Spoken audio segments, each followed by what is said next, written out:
లో శంబళ అనేటటువంటి గ్రామంలో విష్ణుయశుడు అనబడేటటువంటి బ్రాహ్మణుని కడుపున కల్కి అన్న పేరుతో శ్రీ మహావిష్ణువు 10వ అవతారంగా వస్తారు. అది ఎప్పుడు అంటే కలియుగం చిట్ట చివరిలో, కృతయుగానికి ప్రారంభానికి మధ్యలో.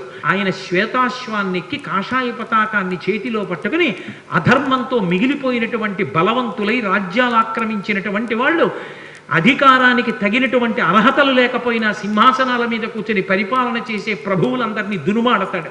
దునుమాడిన తర్వాత కలియుగం పూర్తయిపోయి కృతయుగ ప్రారంభం అవ్వడానికి జలప్రళయం సంభవించి నీళ్లు వచ్చి భూమండలాన్నంతటినీ కప్పేస్తాయి. కలియుగం చిట్ట చివరిలో వచ్చేటటువంటి అవతారం కల్కి అవతారంలో శంబళ అనేటటువంటి గ్రామంలో విష్ణుయశుడు అనబడేటటువంటి బ్రాహ్మణుని కడుపున కల్కి అన్న పేరుతో శ్రీ మహావిష్ణువు 10వ అవతారంగా వస్తారు. అది ఎప్పుడు అంటే కలియుగం చిట్ట చివరిలో, కృతయుగానికి ప్రారంభానికి మధ్యలో. ఆయన శ్వేతాశ్వాన్నెక్కి కాషాయ పతాక